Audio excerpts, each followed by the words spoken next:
You're listening to the Veterinary Innovation Podcast.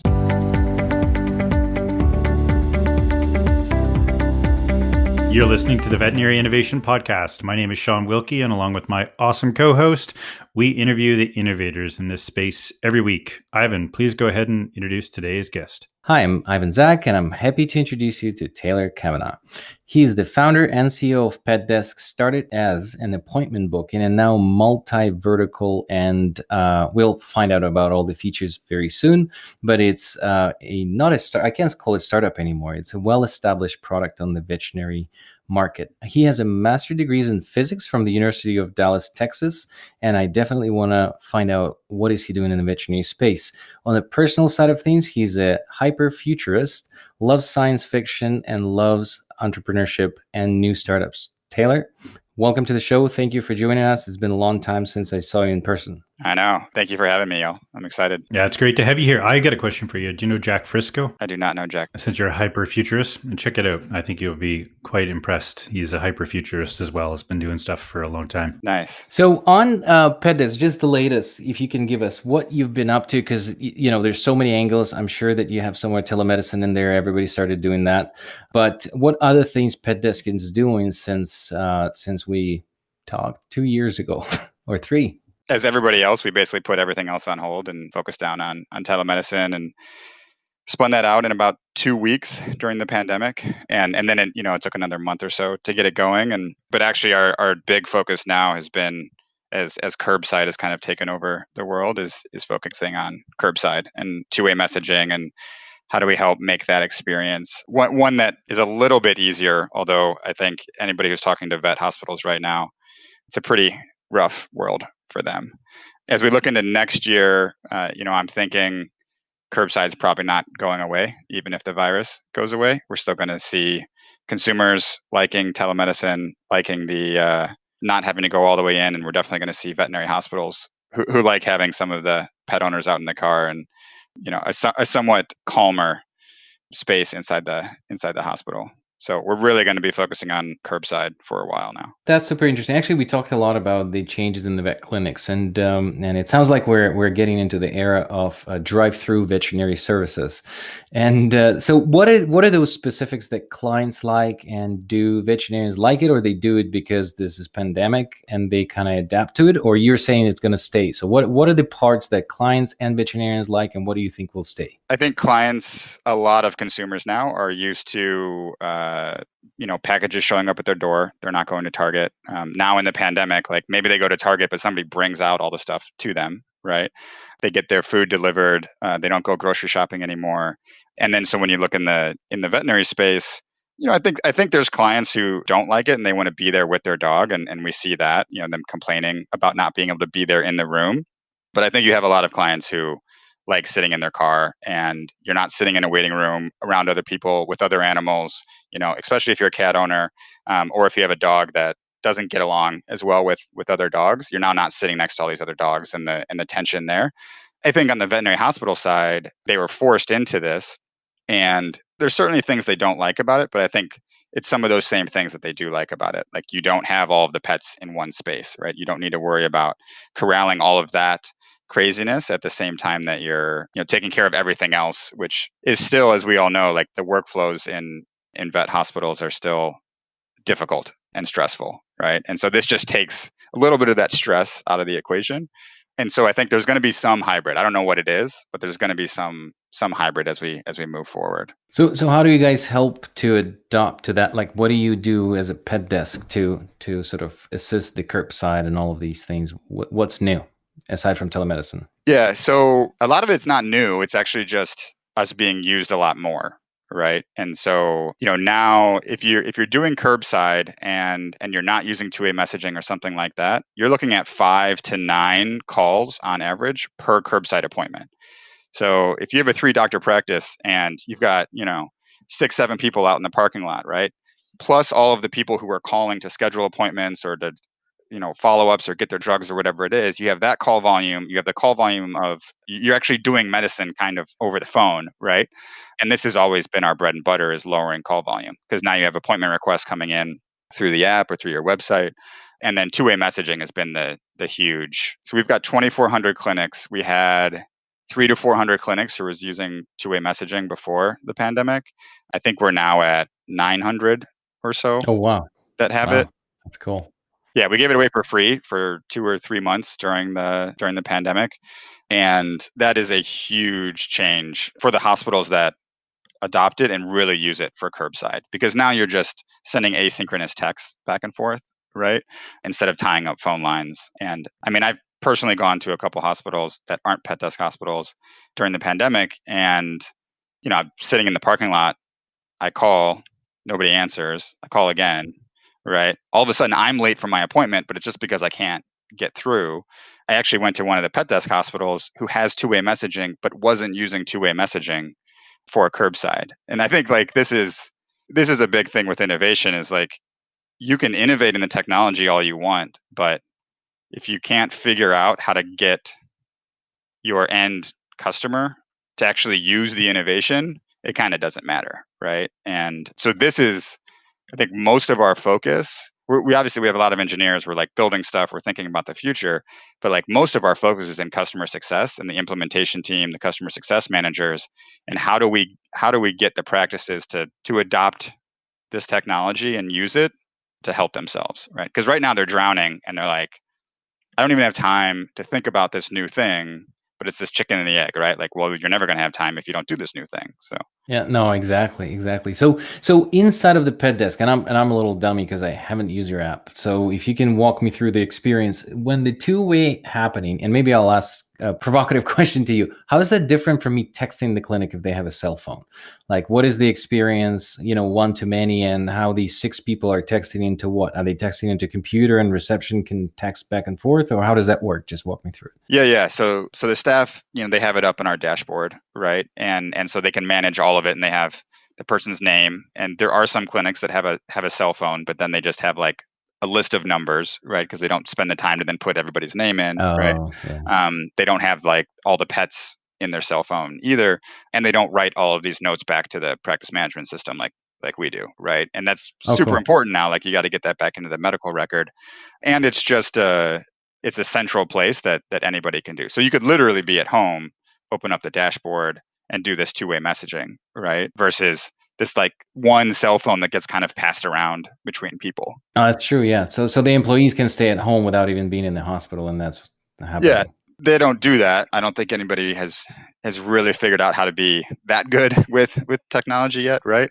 But you have vet techs in the back who are talking with clients. You have CSRs who are talking with clients, right? And you have vets. So yeah, I think that's really, really interesting. And one of the things that comes to my mind, and just I'd like to talk about a little bit more, is how are you getting people to roll out the technology in a meaningful enough way to get a hold of the veterinarians? These people are super busy. The customers that you're after are crazy busy. And like you said, they have access to the tools, but what innovative kind of rollout approaches have you used from a customer success perspective to get these features in people's hands? How do you get a hold of the people to even show them? So I think there's two things in there, right? So there's the sales aspect of it. Like how do you get a hold of them and then get them really interested in this? And I think this has been part of our success, is that we came into this space completely from the outside, right? And everybody else in the space kind of focuses on sales channel. They go through the drug distributor, guys, all of those, and we didn't know better. And so I read David Skok's blog about SaaS and how you build a SaaS sales team. And so we built SDRs, and the SDRs, call into practices all day long, and then hired on AEs to have like deep conversations. And we really focus on having, I think, our SDRs, our AEs, our customer success people, our implementation, our customer support, everybody who's facing a hospital could go and work in a hospital. Now, they wouldn't be the best practice manager in the world, but like they'd be able to manage a hospital. They really understand it. And so they can have these deep conversations, right? And we use Challenger Sale, and I'll plug that book. I'm kind of known in San Diego startup scene as the Challenger Sale guy. Like it's a whole other conversation, but that approach to sales is absolutely perfect for this industry. And then, in terms of innovating, I think we just had customer success managers, right? If you look at the rest of the space, like they'll have 3 or 4, sort of tech support people. And, a week or two later, you get those things done. We built a full customer success organization. So the CSMs, all they're doing is being proactive, reaching out, educating, having quarterly business reviews, deeply understanding each person in the practice and what they need, right? Then the implementation team who really understands the workflows and can immediately get the software implemented. And then the customer support team who's sitting on chat and responding in 45 seconds to anything that you need, right? And I think that more than anything, more than any of our differentiators, the app, right? We've got 2 million app users, we've got all this great technology stuff. I think it's the customer success organization that has made us as successful as we are. That's awesome. That's exactly what we did at SmartFlow. So we put the heavy weight on following up with the customers and making sure that they're using your technology, because you can sell fast, but if they don't use it fast, you're losing them as fast as you're getting them. So I think that's a really good model, and I think that as we move to IDEX, they actually expanded that sort of angle, and Emmett, and I don't know if you remember him, he was the COO at SmartFlow. He expanded that division inside of IDEX, which was pretty cool. I think it's quite successful. But here's my question about something else. So the workflows of the veterinary hospitals. What I bumped into, I knew the hospital like the back of my hand. As soon as I engage, I can sell, I can talk to them. And then when I bumped into starting selling to the groups, I hit a wall. And I couldn't understand, like, why is this not resonating with them, that the hospitals that they are buying really like our product. So do you have a strategy, or do you know the pain points or the key to success for other startups and products on the market to sell to consolidators and the groups? And do they have different pain points? And how do they look at the pain points of the clinicians that work for them? Yeah, they definitely have different pain points. So there's a lot there. So I think first and foremost, if you're a startup, don't go sell to them. Yeah. They will eat you alive and waste your time, right? Yep. And they will ask for a discount for no reason. Yeah, we made that mistake early on and spent probably 6 years trying to sell to one of the big ones, and still haven't sold to them. We now have a fair amount of consolidated practices with the consolidators, but I think some of the things to understand is, most of them are backed by private equity. And so those private equity investors are coming in and looking at the financials very hard. Like, it's very much about EBITDA and profitability. And over the last decade, and this is probably going to continue on with the result of the election and the split House and Senate and everything, buying hospitals is going to be more lucrative than operating hospitals. So they can just continue to buy hospitals and they don't need to fix anything, right? Because they're just stacking EBITDA. And so if you come in and you're like, hey, I'm going to fix how the hospitals are operating, I'm going to get you more clients, I'm going to do this, I'm going to do that, like, it doesn't resonate as much as, can you just help me buy more hospitals and make this pie bigger so I can sell it to the next one, right? I think that's really important to understand. Yeah, no, I think you're absolutely right. And but what I'm seeing, because we work with consolidators now, what I'm seeing is changing is, the game of just buy, it's not slowing down. But now, because everybody goes to private equity and says, I'm going to start buying hospitals, and you could be anybody to come in and say that, and they'll know, yes, veterinary market is hot, let's start doing that. But the promise and the value creation plan that they present to them is, one is arbitrage. So let's buy hospitals and stack them and sell them. But the second piece is operational efficiency. And by the year 2 or 3 of your existence, the private equity goes back and says, great, you can buy hospitals. How are you improving operational efficiency? So they do ask them that question until, the cycle of recap or whatever they are going for is expiring. But they do pay attention to that. And then I think that if you can hit the EBITDA or the profitability then from certain angle and sell it to them, I think that you will have more success. It's just not selling them on, hey, your vets love it. I don't think they care that much. Well, yeah. And I think the other side of it is, I agree with you. They do come back a little bit, but from what we've seen, a lot of that is lip surface, and it's not a like hard. So I've talked to a lot of people in the dental space, and they went through this, and there was this mass shift where it was like, now it's just operational and that's it. And like, you're getting slammed if your operations aren't super, super tight. I agree with you. I think that this is starting to change, but we're not there yet. But maybe this will be, 2 or 3 years. There's still a disconnect from what we've seen between the, executive level and the operations. Right. And I'm not saying that operations people at consolidators are not doing a good job. They are doing a good job, but there's not as much of a focus there. Right. And a lot of, I think the operations people are like, man, give me more resources. I've got too many hospitals in a single region for me to manage. And this is, it's kind of us versus Allied DVM in the enterprise space for what we do. And They've taken the like, hey, we'll customize it. We'll do whatever you want, right? And that's usually the consolidators. They want you to just say yes to whatever they want. We've taken the approach of we're still going to do a lot of the things that you want, but we're going to be your operational arm. So that same customer success team again can Yeah. slot in, and now we're giving you, 5, 6, 7 other people that help all of your regional managers manage at the hospital level. So you at the executive level, you still don't need to figure out. You don't need to really get down in the details because we're treating your hospitals in the same way that we treat all of our single hospitals. We think of ourselves as a consolidator of all the single hospitals, and we treat them as such. And it's, I think, that partnership that has made us successful with the consolidators. Interesting. So I'm going to shift gears here. So you mentioned about the equity fund that you're participating in with the PetDesk. Yeah. Can you tell us about that? Yeah. So when the pandemic hit and then the murder of George Floyd and all the demonstrations, as founders of the company, we kind of came together and we said, hey, historically, we're not super profitable. We're not, right? We're still a startup and we're growing, and we take money from investors and then we invest it in growth. And we've always said like, hey, once we're like a bigger profitable company, we're going to go do charitable stuff. We realized that was a super entitled, privileged way of thinking, and said, no, we're going to go do something. And instead of focusing on pet health, since everything we do as a company is to drive more data and then we want to give that back to researchers and improve pet health, we said, let's focus on the fact that we've got some really big issues around diversity, equity, and inclusion in the veterinary space. And so we started thinking through this program, and we'll be making the final announcement here in a month or so because we've got everybody lined up, but we're still signing all the paperwork and everything. But we're giving away 10% of our profits every single year to focus on this. And it's scholarships at 2 universities for vet students who are underrepresented in veterinary medicine. At one of the universities, it's a full ride. We're also giving those graduating scholars $5,000 to go and just figure out what they want to do, right? And Wow. this is why it's all kind of based around equity. We've got 6 scholarships for undergrads who are pre-vet to help them. If you look at underrepresented minorities in veterinary medicine who have need, tend to apply to one school. And the more privileged students tend to apply to 5, 10, 15 schools sometimes, right? Yeah. And so it's $2,000 scholarships there to help them to lower that barrier. The grad scholarships are $5,000.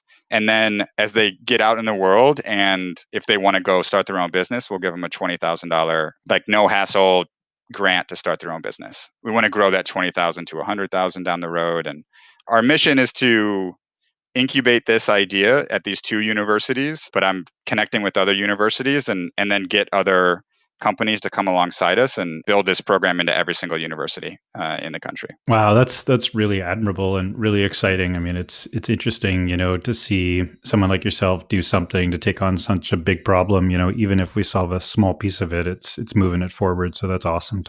Unfortunately, like every other episode, time's running out, so we like to wrap up in the same way. So I've got a question for you, which is something that you've seen that's inspired you lately or during your career, whether it's a book, a YouTube video, a TED Talk, anything that you'd recommend to our listeners. So there's Challenger Sale by Brent, Adamson, and Matthew Dixon, which I think is really good. And then David Skok, if you want to learn about SaaS, you should just read the entire blog at forentrepreneurs.com. That's the Bible. Yeah. His whole blog post. But I'll throw in a fun science fiction book. So William Gibson, Spook Country. And the company that we actually started before we moved into the pet space was based on me reading that book, which I don't think you should do that. I don't think you should read science fiction and then start a company. But it's a super interesting book. So I would check it out. And maybe somebody else will make that company and it'll actually work this time. That's how Shawn usually starts business. He reads like children books and stuff and starts businesses. Right.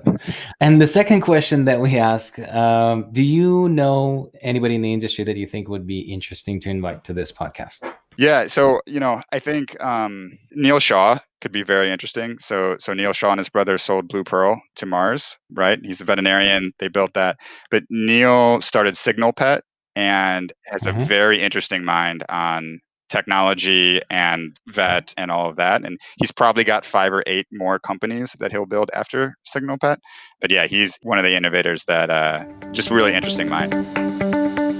Thank you so much for listening to the Veterinary Innovation Podcast. If you want to hear about our new episodes, please follow us on any social media channel.